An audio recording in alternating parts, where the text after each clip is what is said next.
할렐루야. 하나님께서 말씀의 능력으로 임하여 주시고 우리 가운데 친히 응답하여 주심을 믿습니다. 오늘 우리가 함께 나눌 말씀은 요엘서 2장 15절에서 26절까지 말씀입니다. 회복의 은혜라는 제목으로 함께 나누도록 하겠습니다. 오늘 말씀에 보면은 이 남유다에 큰 재앙이 닥쳤습니다. 그 재앙은 메뚜기 때 재앙이었습니다. 어린 시절 이렇게 계곡 같은 데서 놀면은 이 메뚜기를 잡는데 한 마리 두 마리 잡는 거야 뭐 그냥 큰 문제가 되지 않지만, 메뚜기 떼가 수만 마리가 덮치게 되면 그 지역에 있는 모든 곡식들을 다 갉아먹고 그 땅이 황폐하게 변하게 됩니다. 유다 땅에 이러한 일이 벌어지게 된 것이죠.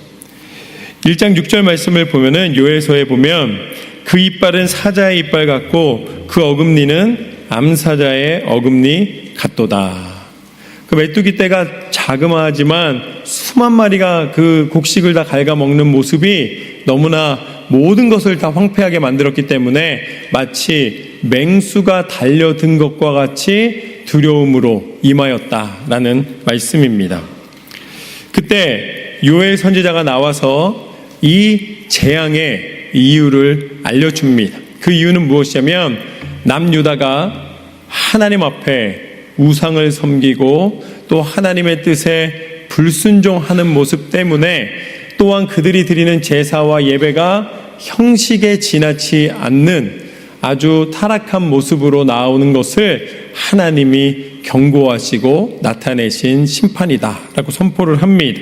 그런데 이 메뚜기 재앙도 견디기 힘든데 하나님께서는 이 메뚜기 재앙은 시작에 불과하다라고 요엘을 통해서 알려주고 계신 것이죠. 이 문제를 해결하기 위해서는 어떻게 해야 되는가? 하나님께서는 문제만 주시는 것이 아니라 그 문제를 해결할 수 있는 길을 알려주십니다. 그 말씀이 오늘 본문의 말씀입니다.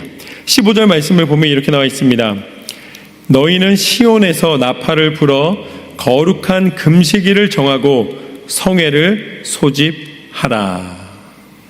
하나님은 유다 백성에게 모여 금식하라고 말씀을 하십니다.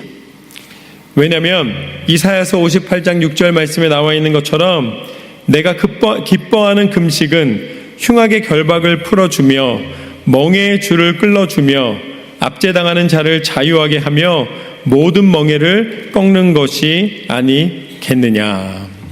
금식은 흉악의 결박을 풀고 죄에 묶인 영혼을 자유케 해주신다라고 말씀해 주셨습니다. 그러니까 이 금식은 바로 성도의 진정한 회개를 의미합니다. 진정한 회개를 통해 하나님이 용서하여 주시고 씻어 주신다. 그런데 오늘 말씀에 보면은 나팔 소리를 울려 백성들을 모으라라고 말씀하십니다. 그러니까 혼자 왕 한 명이 기도하는 것이 아니라 온 백성이 함께 모여 회개하며 하나님 앞에 나오라는 말씀입니다. 결국 회개의 진정한 의미는 무엇인가? 나만 깨끗하면 되는 것이 아니라 함께하고 있는 모든 이가 하나님 앞에 용서를 구하며 다시 하나 되는, 그리하여서 믿음으로 회개하고 나오는 것을 진정한 회개다라고 말씀해 주십니다. 그래서 16절과 17절 말씀에 이렇게 나와 있습니다. 백성을 모아 그 모임을 거룩하게 하고 장로들을 모으며 어린이와 젖 먹는 자를 모으며 신랑을 그 방에서 나오게 하며 신부도 그 신방에서 나오게 하고 여호와를 섬기는 제사장들은 낭실과 제단 사이에서 울며 이르기를 여호와여 주의 백성을 불쌍히 여기소서, 주의 기업을 욕되게 하여 나라들로 그들을 관할하지 못하게 하옵소서. 어찌하여 이방인으로 그들의 하나님이 어디 있느냐 말하게 하겠나이까 할지어다. 아멘. 하나님이 금식을 선포하되 이 금식으로 회개하는 대상이 어린아이부터 노년에 이르기까지 모든 세대가 함께 나와 이 회개의 기도에, 이 성회에 동참하라 라고 말씀해 주십니다. 이 신명기 24장 5절 말씀에 보면은 만약에 그 젊은 남녀가 결혼을 하면, 결혼을 하자마자 전쟁이 일어나면 그 신랑은 최소한 일정 기간 동안은 전쟁에 부르지 말라라는 법이 있습니다. 그러니까 신랑이 금방 결혼하자마자 전쟁터에 나가서 죽게 되도록 내버려 두지 말라라는 법이 있습니다. 그런데 오늘 회개를 위한 이 금식 성회에 하나님이 소집하실 때에는 뭐라고 말씀하시냐면, 신랑이든 신부든 그 방에 머물지 말고 다 나오라고 말씀하십니다. 그러니까 전쟁보다 더 중요하고 급한 일이 무엇인가? 그 공동체에 임한 죄에 대하여 함께 회개하고 돌아서야 된다라는 것이죠. 오늘 말씀의 첫 번째 교훈입니다. 교회와 성도가 살 길은 회개다. 교회와 성도가 살 길은 회개다. 위험이 닥치면 당장 우리는 그 위험이 무엇인가만 보지, 그 상황 속에 진정으로 하나님이 원하시는 것을 분별할 수 있는 시간을 갖는 것이 부족합니다. 많은 순간 그렇게 믿음으로 먼저 하나님의 뜻을 구하기보다 당장 어려움의 문제를 해결하기 위하여 급급한 모습들을 보게 되는 것이죠. 그러나 다른 길이 없습니다. 믿음의 사람은 무엇을 통해 회복되고 다시 일어서는가?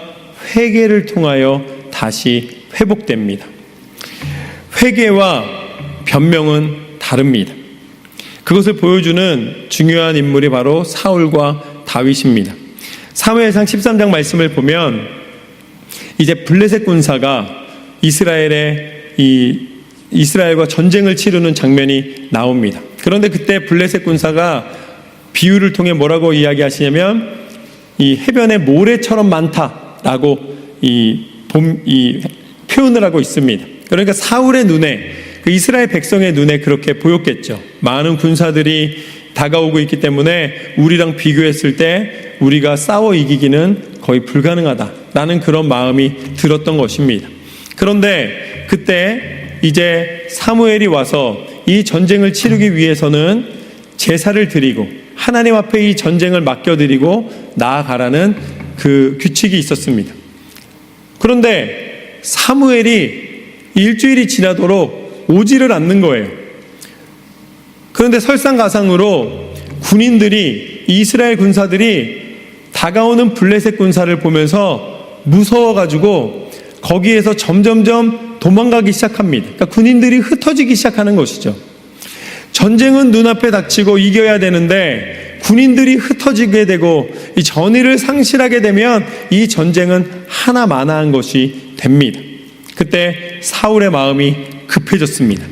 그래서 기다리다 이제 일주일째 기다려도 안 오니까 자신이 직접 제사를 드립니다. 전쟁을 시작하기 위한 제사를 직접 주관합니다. 그런데 그 제사가 끝나자마자 사무엘이 도착합니다. 그때 사무엘이 이야기합니다. 어찌하여 당신이 하나님의 때를 기다리지 못하고 제사를 드렸습니까? 그랬더니 이제 사울은 억울한 것이죠. 당신이 늦게 왔지 않습니까? 라고 말하고 싶은 거예요. 지금 군사들 흩어지는 거 보이지 않습니까? 라고 말하고 싶은 것이죠. 내가 왕으로서 뭐가 잘못됐냐고 이야기할 수 있는 것이죠. 그래서 그렇게 이야기를 합니다. 그것이 사울의 장면이었고, 그 다음에 사무엘을 통해 하나님 뭐라 말씀하시는가? 그가 나를 신뢰하지 못했기 때문에 이 전쟁과 또한 이 나라에 대한 왕권을 이제는 옮기겠다라고 하나님이 말씀하십니다. 더 이상 하나님이 이 사울이 이 아말렉과의 전쟁에서도 그러고 이 블레셋과의 전쟁에서도 하나님을 온전히 신뢰하지 못한 부분에 대하여서 하나님이 그에게서 모든 왕권이 이제는 떠나갔음을 말씀하십니다. 다윗이라는 청년이 하나님의 부르심을 받고 이제 그 뒤를 이어 왕이 됩니다. 그런데 다윗도 하나님 앞에 기도하며 순종하며 나아갈 때에 큰 승리를 얻게 되고 이 통일 왕국을 다스리는 그 권세를 허락받게 됩니다. 그렇게 큰 전쟁을 치렀고 승리를 하였고 이제는 조금의 쉼을 얻을 수 있는 시간이 왔습니다. 웬만한 전쟁은 이제 이 요압에게 맡겨놓고 자신이 궁정에서 쉼을 얻었습니다. 그런데 그때 자신의 눈에 모욕하던 여인이 들어오게 됩니다. 그리고 그 유혹을 뿌리치지 못하고 결국은 그 여인과 함께 이 잠을 자게 됩니다. 그래서 그 여인이 임신한 사실을 알게 되는 것이죠.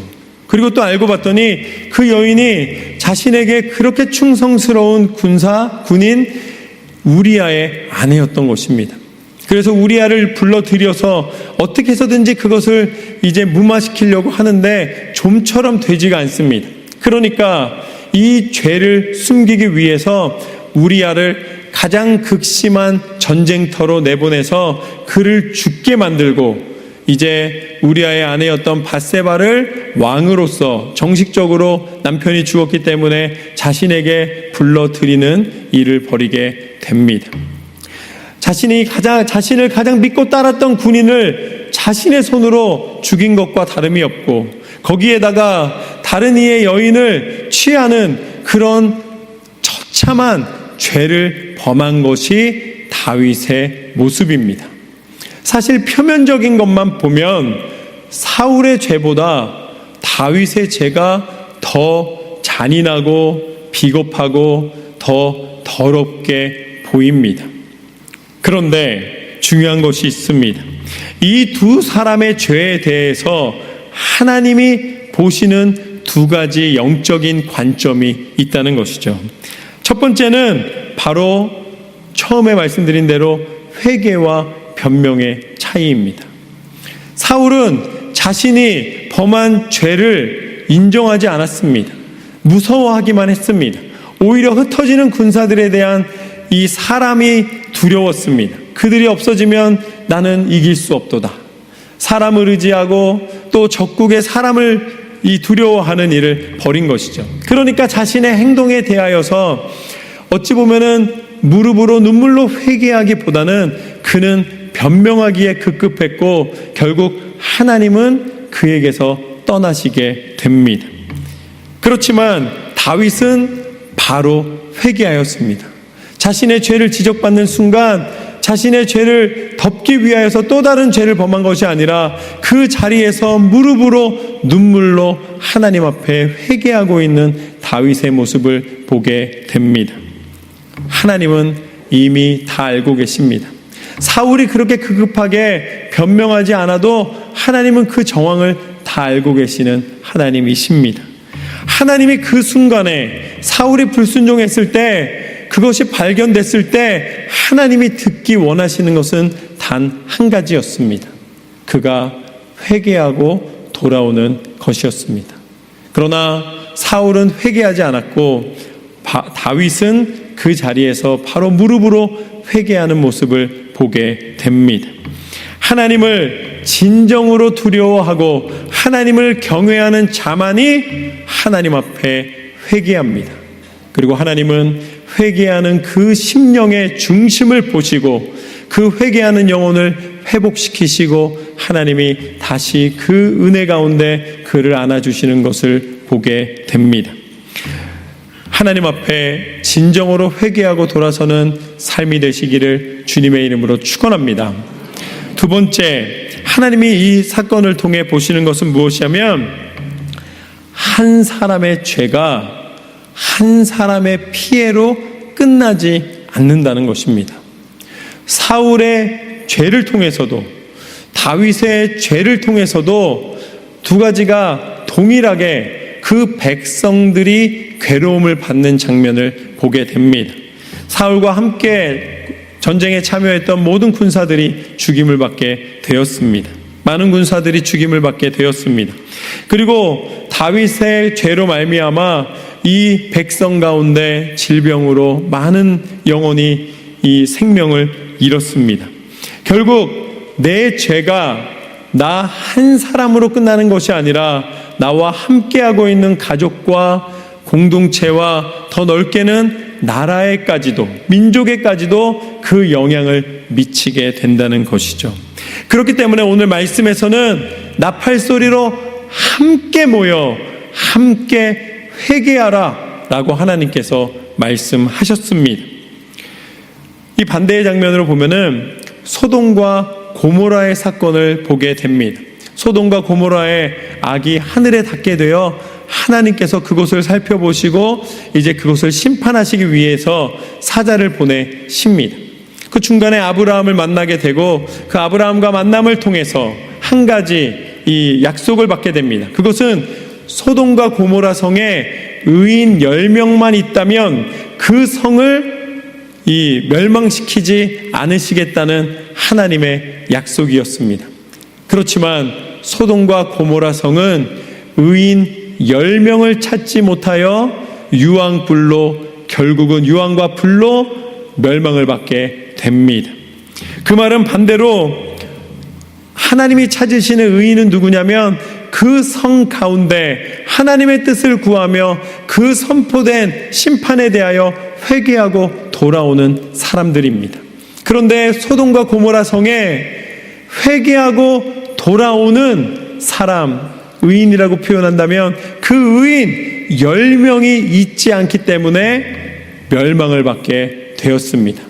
그렇지만 이것을 통해 우리가 다시 한 번 더 생각해 보면 10명만 회개하고 돌아왔다면 소돔과 고모라 그 큰 성이 다시 용서를 구하며 회복할 수 있는 기회를 얻을 수 있었다는 말입니다. 회개를 통하여 나로 끝나는 것이 아니라 내 가족과 내 공동체와 내 나라까지도 하나님이 회복시키시는 길을 열어주시는 놀라운 은혜의 통로라는 사실을 기억하십시오. 우리가 선교지를 갑니다. 우리가 선교지에 가서 이제 열심으로 그곳에서 섬기며 봉사합니다. 그런데 우리가 선교지에 가는 이유가 무엇입니까? 우리가 국내 선교, 해외 선교 갈 때에 그곳에 연약하고 가난한 이들에게 물품을 나눠주고 또 이 집을 고칠 수 있는 여력이 남지 않아서 지붕을 고쳐주고 아니면 청소를 해주고 거기서 교육을 해주고 여러 가지를 하는데 우리가 선교지에 가서 베푸는 선행이 우리의 목적이 아니라는 것이죠. 어찌 보면은 그것은 이 NGO나 구호단체도 할 수 있는 일입니다. 우리가 교회로서 우리가 선교 300을 외치며 선교지에 가는 이유는 무엇인가? 그 땅에 하나님의 영이 임하여 하나님의 회개의 영이 임하여 그들이 회개하고 돌아서 하나님의 백성 가운데 용서받은 은혜를 구하며 가는 것입니다. 우리가 가는 작은 지역이지만 그곳에서부터 시작된 회개를 통하여 그들이 하나님으로부터 회복되고 그들이 그 나라를 살리는 회복의 통로가 되는 것을 기대하며 선교지를 밟는 것입니다. 우리가 노방전도를 하는 이유도 우리가 전도를 하는 이유도 분명합니다. 우리가 살 길은 회개하는 것입니다. 하나님 앞에 회개할 때에 우리의 모든 죄를 자복하고 하나님 앞에 눈물로 기도할 때에 하나님이 우리를 회복시켜 주심이 은혜이며 우리의 생명의 이유가 되는 줄로 믿습니다. 우리의 심령 가운데 온전한 회개로 하나님의 회복의 은혜를 누리시기를 주님의 이름으로 축원합니다. 하나님은 당신의 백성이 회복하기를 원하십니다. 18절 말씀부터 보면 이렇습니다. 그때 여호와께서 자기의 땅을 극진히 사랑하시어 그의 백성을 불쌍히 여기실 것이라. 하나님은 당신의 백성이 회개하며 돌아왔을 때 그 영혼을 불쌍히 여겨 주십니다. 특별히 하나님이 제사장을 보내셔서 이 성전과 그러니까 뜰에 있는 제단 중간에 세우십니다. 그 제사를 주관하게 하시고 성전에 들어가 하나님을 만나는 것이죠. 그러니까 백성들이 왔을 때에 그 성전 뜰 안에서 제사까지는 함께 참여하지만 이제 그 성소에 들어가고 지성소에 1년에 한번 들어가는 것은 제사장의 몫입니다. 하나님의 임재하심과 성도의 이 모임 가운데 중간에 제사장을 세우셔서 그 제사장이 중재의 역할을 담당하게 하십니다. 그래서 하나님 앞에 드려지는 회개가 하나님 앞에 다시 음성으로 회복의 은혜로 돌아오게 되는 길을 마련해 주시는 것이죠. 그렇게 모여 회개하고 돌아오는 백성을 하나님이 얼마나 기뻐하시는지 19절과 20절 말씀을 보면 이렇게 나와 있습니다. 여호와께서 그들에게 응답하여 이르시기를 내가 너희에게 곡식과 새 포도주와 기름을 주리니 너희가 이로 말미암아 흡족하리라. 내가 다시는 너희가 나라들 가운데에서 욕을 당하지 않게 할 것이며 내가 북쪽 군대를 너희에게 멀리 떠나게 하여 메마르고 적막한 땅으로 쫓아내리니 그 앞에 부대는 동해로 그 뒤에 부대는 서해로 들어갈 것이라. 상한 냄새가 일어나고 악취가 오르리니 이는 큰 일을 행하였음이니라 하시리라. 아멘. 이 메뚜기 떼가 와서 모든 곡식을 먹는 그 피해가 있었다면 이제는 하나님께서는 그 모든 메뚜기 떼를 이제 바다로 그리고 또 이 여러 방향으로 흩어버리시겠다고 약속해 주십니다. 그러면서 이 메뚜기 떼 재앙은 단순히 메뚜기로 끝나는 것이 아니라 오늘 말씀에 나와 있는 것처럼 북쪽에서 오는 이 적군을 이야기를 합니다. 주변의 여러 나라들이 이 유다를 공격하지만 그럼에도 불구하고 하나님께서는 하나님의 승리를 예비해 주셨노라 라고 말씀하십니다. 황폐한 땅이 다시 곡식이 자라고 다시 곡식을 거두고 풍요롭게 먹을 것이 있는 땅으로 바꾸어 주시고 또한 하나님의 은혜 가운데 모든 적국의 공격 속에서도 하나님의 백성을 보호하시고 다시 회복의 은혜를 허락해 주시겠노라 약속해 주시는 것이죠. 그러면서 21절과 21절부터 23절까지 말씀을 보면 이렇습니다. 땅이여 두려워하지 말고 기뻐하며 즐거워할지어다. 여호와께서 큰 일을 행하셨음이로다. 들짐승들아 두려워하지 말지어다. 들의 풀이 싹이 나며 나무가 열매를 맺으며 무화과 나무와 포도나무가 다 힘을 내는도다.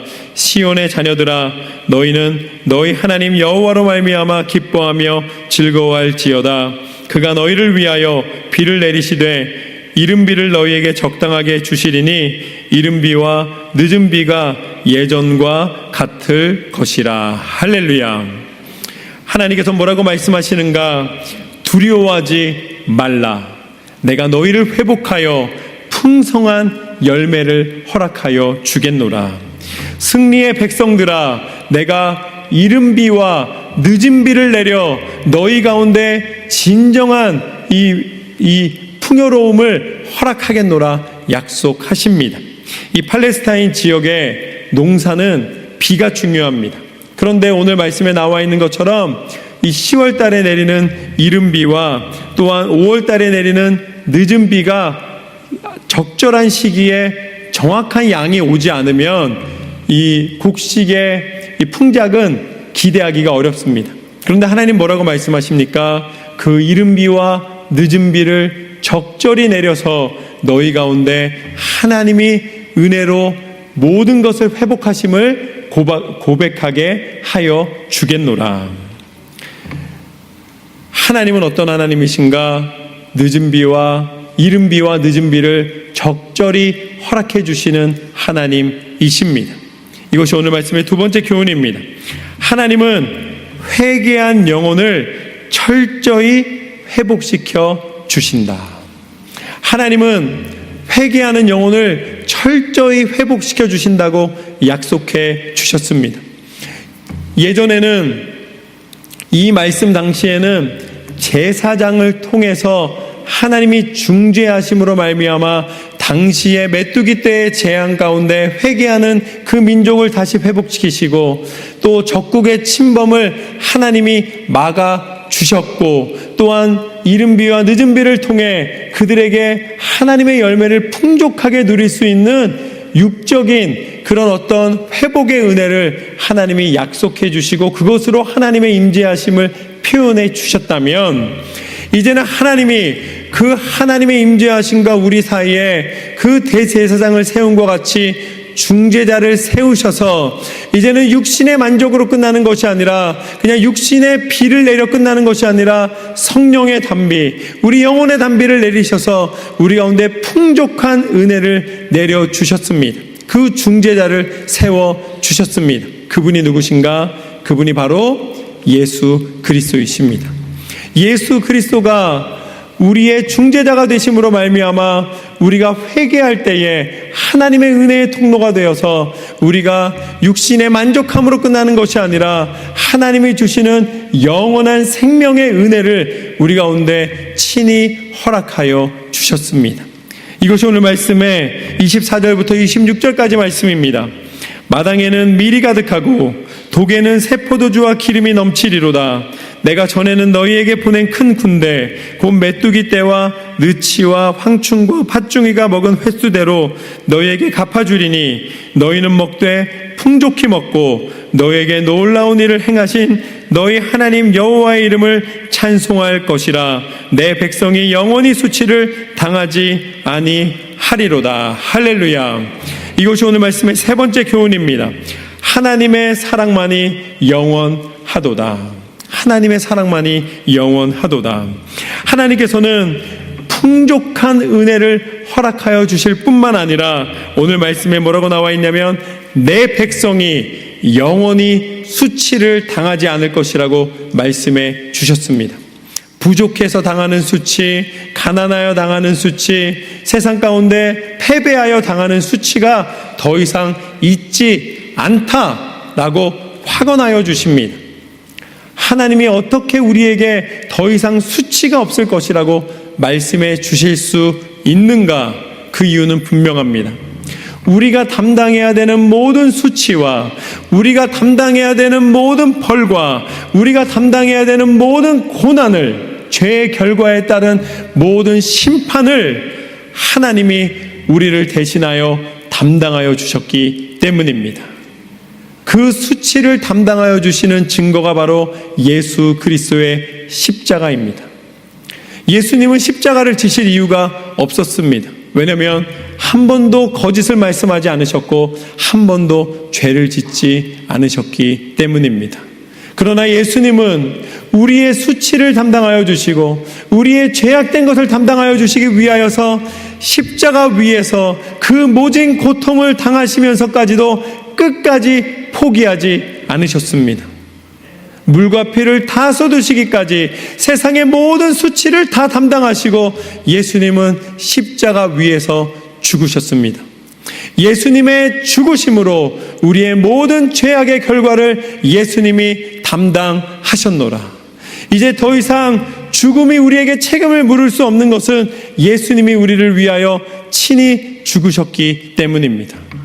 그러나 예수님은 그 죽음으로 끝나지 않으셨고 이제는 사망의 권세를 깨트리시고 어둠의 권세를 무너뜨리시고 다시 부활하시사 부활의 주님이 되셨습니다.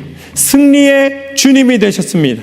우리를 살리신다는 그 신실하신 약속을 지키신 하나님이 우리 가운데 친히 나타내 주셨습니다. 그래서 이제 예수 그리스도의 이름을 부르는 자에게는 영원한 수치가 떠나가고 부끄러움이 떠나가고 이제는 예수 그리스도의 이름을 힘입어 하나님의 의를 힘입어 하나님 나라 백성 되는 그 놀라운 은혜를 허락하여 주셨습니다. 우리가 담대히 살아갈 수 있는 이유는 하나님을 의지할 수 있는 당신의 백성 삼아 주셨기 때문입니다. 하나님의 사랑으로 영원한 생명과 은혜를 허락받았노라. 그 은혜에 감사하며 날마다 누리시기를 주님의 이름으로 축원합니다. 하나님이 우리 가운데 은혜 위에 은혜를 더하여 주신 그 놀라운 그 은혜를 하나님이 이렇게 나눠주셨습니다. 첫 번째, 교회와 성도가 살 길은 회개다. 회개하고 돌아온 영혼을 회복시키시는 하나님의 은혜를 기억하고 날마다 승리하시기를 주님의 이름으로 축원합니다. 두 번째, 하나님은 회개한 영혼을 철저히 회복시켜 주신다. 우리가 우리의 모든 연약함을 하나님 앞에 내어놓고 그 죄를 인정하고 하나님 앞에 회개하며 나올 때에 이제는 놀라운 은혜를 경험하게 하시는 줄로 믿습니다. 육적인 것만 축복해 주시는 분이 아니라 우리의 영적인 것을 열어 하나님의 은혜를 충만히 누리게 해주실 줄로 믿습니다. 마지막으로 하나님의 사랑만이 영원하다. 살아계신 예수 그리스도의 이름의 권세를 통해 날마다 승리의 인생 되시기를 주님의 이름으로 축원합니다. 기도하겠습니다.